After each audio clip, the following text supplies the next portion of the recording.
Introducing the all-new donkey figure. They can be stacked on top of...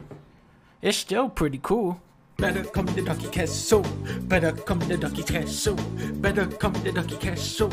Better buy my donkey toy. Link in the description. After Mario 64, Mario went into hiding, and for the next 6 years, everyone would have their shot at knocking him off the top of the mountain. There were 3D platformers coming at you from every direction. Boom. There was a game called Mr. Bones. Move over, Mario. Now, there are some good games and some really good games in here, and they all had their unique quirks. Gex had good jokes, Jak and Daxter had this huge seamless world, Ratchet and Clank had all these different weapons, Sonic Adventure had Oscar caliber voice acting. Watch out! You're gonna crash! Ah! Yet in all those years of video games, nothing could touch the razor precision and expressiveness of Mario 64 until...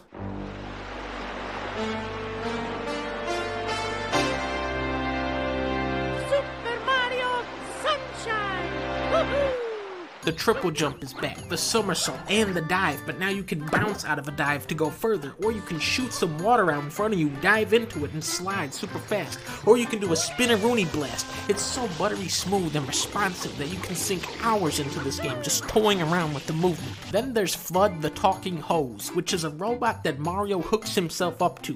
Nintendo is famous for their abstemious approach to introducing new mechanics. They're always very careful to never push a certain mechanic too far.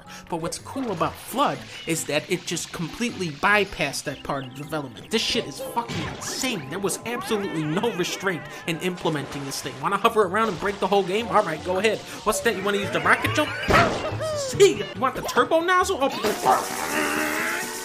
The developers are experimenting a lot here, and they're inviting you into that process. Playing this game is like running around the Bahamas with a rocket launcher, and Nintendo says, hey, you know that thing has a flamethrower too. This is how Mario ends up in jail. Not every experiment pans out. There are sections of this game that are barely functional, like the watermelon fucking part, pachinko machine, the lily pad level. Most of these wonky parts are optional, but some aren't. For whatever reason, Sunshine abandoned the idea of letting you choose which stars to get. To progress in this game, you need to do the first 7 missions of each level in order. So when you hit a mission you don't like, you no longer have the option to skip it, which means eventually you have to play this broken ass fuckster level where these dumb fucking chucksters fuck you over 300 times in a row. Chuck me!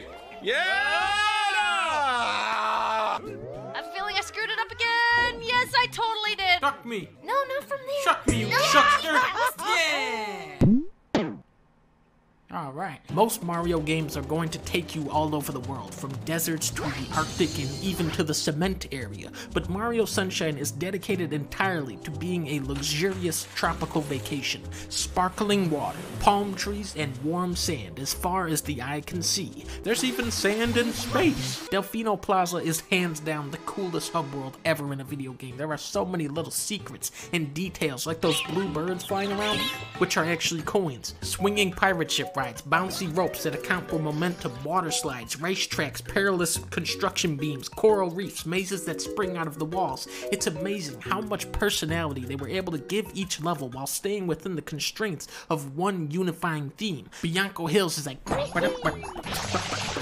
then Rico Harbor is like, but then Peter Parker's like, but